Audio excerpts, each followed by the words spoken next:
सभी लोग जानते होंगे क्योंकि ये एक्ट 10 मिनट में खत्म होने वाला नहीं है। एक्ट का नाम है महिलाओं के साथ कार्यस्थल पर लैंगिक उत्पीड़न 2013। आप सभी लोग तो वाकिफ होंगे और हमारी घरेलू महिलाओं को जो बाहर काम करती हैं, चाहे ऑफिस में करती हो या कहीं भी करती हो, इस एक्ट के बारे में जानकारी लेना बहुत जरूरी है।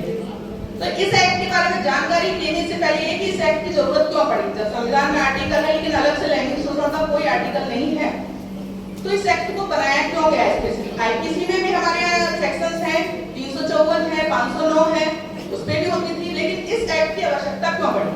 आवश्यकता इसलिए पड़ी, समय बदला है, परिस्थितियां बदली हैं, अपराध बदले हैं, अपराध की प्रकृति बदली है, अपराधी बदले हैं।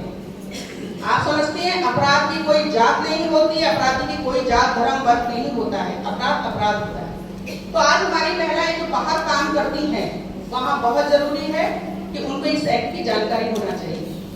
जब अब अपराध पहले कैसे होते थे, सिर्फ छेड़ दिया, ये सब चीजें अपराध में नहीं आती। इसके लिए मैं आज से कुछ साल पीछे जाती हूँ, 92, 95 के लगभग। एक हरियाणा का केस था, वो राजस्थान का भंवरी देवी का केस। आप जो लीगल हैं वो सब लोग जानते होंगे, वैसे भी जानते होंगे। उस केस ने पूरे देश को हिला के रख दिया था, लेकिन उस केस ने महिलाओं की यूनिटी को भी जगा दिया था। महिलाएं जिसमें किसी भी वर्ग की, उन्हीं के आधार पर सुप्रीम कोर्ट में रिट लगाई गई थी, PIL लगाई गई थी। उस आधार पर भी विशाखा गाइडलाइन निर्देश दिए गए जो सुप्रीम कोर्ट के थे, उस आधार पर निश्चित किया गया। भंवरी देवी का कांड बहुत ही महत्वपूर्ण है, डिस्कस करना जरूरी है। भंवरी देवी एक सामाजिक कार्यकर्ता थी, वो राजस्थान में आंगनबाड़ी की कार्यकर्ता थी और वो वहां पर एक बाल विवाह को रोकने पहुंची थी। तो वहां जब बाल विवाह को रोकने पहुंची, बहुत जद्दोजहद की, लेकिन वो विवाह रोक तो लिया, लेकिन जो वहां के लोग थे उनमें मैन को प्रॉब्लम कर गई कि एक महिला, वो भी अनुसूचित जाति की, उसने हमारे काम में कैसे बात। उनका पहले बहिष्कार किया गया, बहुत परेशान किया गया, मतलब इतना परेशान किया कि शायद ही ऐसा हो कि हम अगर सुने उनकी, क्योंकि समय कम है, मैं ज्यादा नहीं बता सकती। उनके साथ इतना अन्याय हुआ कि उनके साथ, उनके पति के सामने जब वो अपने खेत पे काम कर रही थी, गैंग रेप हुआ। उस रेप के लिए वो कंप्लेंट करने गई, पुलिस ने कंप्लेंट दर्ज नहीं करी। पूरी रात उनको थाने में बिठा कर रखा, वहां महिलाओं को एकत्रित किया गया जो उन्हें ताने मारती रही रात भर। और पुलिस वालों ने क्या कहा? पुलिस वालों ने कहा अपना लहंगा यहाँ छोड़ दो जांच के लिए और आप अपने गांव चली जाओ। सोचिए, रोंगटे खड़े कर, लेकिन वो महिला हिम्मत करी। मैं अभी बोलती हूँ तो अभी मेरे रोंगटे खड़े हो जाते हैं कि क्या कंडीशन थी। फिर उनके पास सिर्फ अपने पति की स्वापी थी जो ब्लड से पूरी लथपथ थी, उसको लपेट के बैठने के अलावा कोई चारा नहीं था। वो रात भर वहां बैठी रही। जब उनका मेडिकल हुआ तो जेंट्स टीम ने किया और वहां भी उनको, मतलब वहां भी उनके साथ बहुत ज्यादा अन्याय हुआ, लेकिन वो हिम्मत नहीं आ रही। बस इसी को देख के जो वहां के लोग, निचली अदालत थी, उन्होंने उनका कह दिया कि कोई ऐसा अपराध नहीं हो, क्योंकि सब कुछ उनके विपरीत था, सब कुछ, लेकिन वो फिर भी हिम्मत है। लेकिन जब ये डिसीजन आया निचली अदालत का, तो सारे NGOs जो थी, महिलाएं, वो सब एकत्रित हुई। उन्होंने सुप्रीम कोर्ट में याचिका दायर की। उस आधार पर सुप्रीम कोर्ट ने विशाखा गाइडलाइन तैयार की। अब विशाखा गाइडलाइन जो लीगल है उन्हें तो पता होगा, लेकिन हमारी महिलाओं को जानकारी देना जरूर है, क्योंकि जो भी चाहे प्राइवेट सेक्टर में काम कर रही हो, चाहे वो सरकारी सेक्टर में हो, या वो जैसे स्कूल में मेड है तो ट्रेवल करती हैं बसों में, वो सब वर्क प्लेस पर आएगा। वर्क प्लेस में मैं आपको बताना चाहूंगी, कोई भी संस्था हो जहां कोई भी महिला काम कर रही हो, सरकारी हो, गैर सरकारी हो, ट्रेनिंग सेंटर हो, शैक्षणिक संस्था हो, हॉस्पिटल हो, नर्सिंग होम हो, कोई भी खेल का मैदान हो, स्टेडियम हो, प्रतियोगिता स्थल हो, काम के दौरान भ्रमण किया गया स्थान, इस्तेमाल किए जाने वाला वाहन, है ना, निवास स्थान, कहीं भी हो, कहीं भी अगर आपके साथ कोई भी ऐसा यौन दुष्चार होता है, दुर्व्यवहार होता है, तो आप उसके लिए क्या कर सकती हैं? क्योंकि सिर्फ महिलाओं को ये पता होता है कि पुलिस में जाना है, जबकि ऐसा नहीं है। हर सरकारी और प्राइवेट सेक्टर में जहां 10 से ज्यादा लोग काम करते हैं, वहां ये कमेटी होती है, LCC, लोकल कंप्लेंट्स कमेटी, है ना। आपके इसमें, मैं भी ग्वालियर में लोकल कंप्लेंट कमेटी की मेंबर हूं और उसमें जो केसेस आ रहे हैं ना बहुत ही अजीबोगरीब केसेस है। एक केस है डॉक्टर का है, मतलब अच्छी पोस्टों पे हैं जो उनके केसेस आ गए कि उनके साथ ऐसे हुए। इस जो एक्ट में सबसे महत्वपूर्ण बात है वो आती है आशय।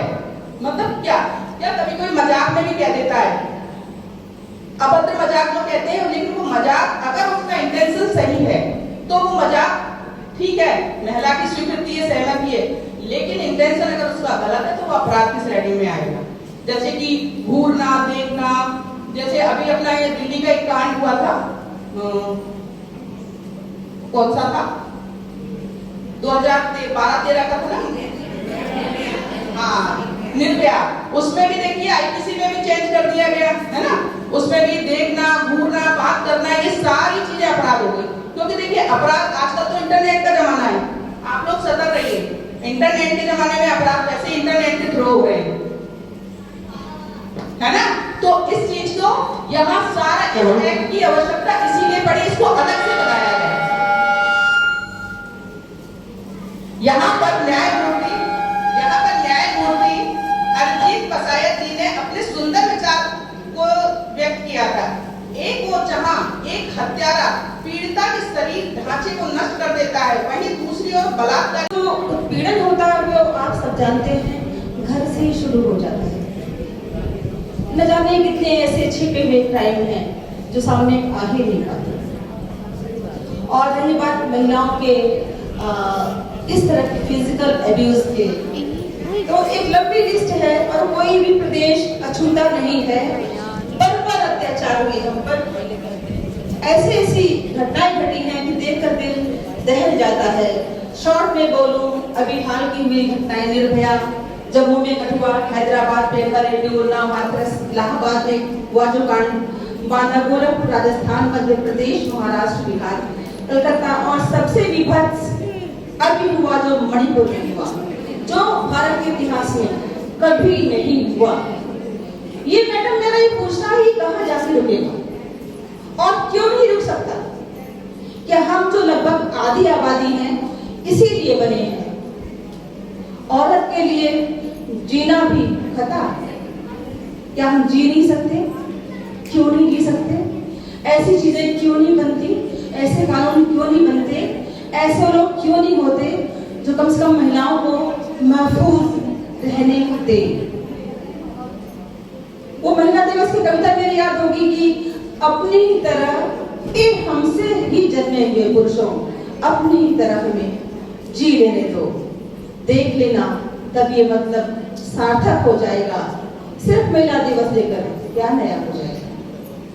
बड़ी पीड़ा है, बहुत ही लंबी लंबी बातें हैं, लेकिन समय को हमें दिया गया, जितना भी समय दिया गया उसमें मैं ये कहना चाहूंगी, कार्यस्थल पर महिलाओं का उत्पीड़न ये अब करीब 20 साल से ऐसा हो गया कि सामने घटनाएं आने लगी।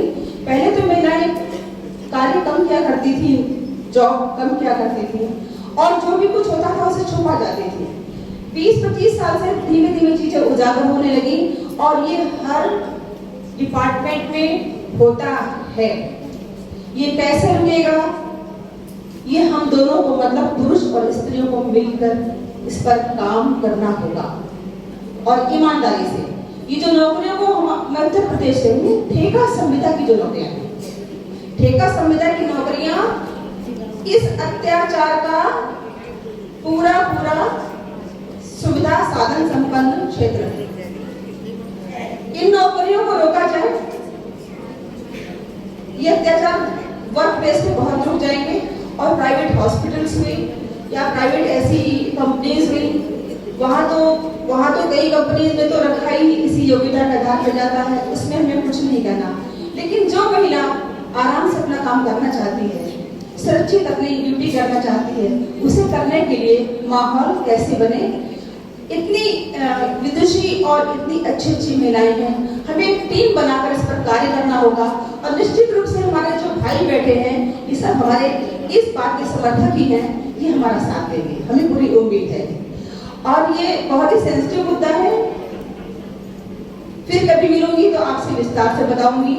जानते सब लोग हैं और मैं अपनी वाणी को विराम देती हूँ, समय बहुत कम है। बहुत बहुत धन्यवाद, आपने मुझे बोलने का अवसर दिया। जय भीम।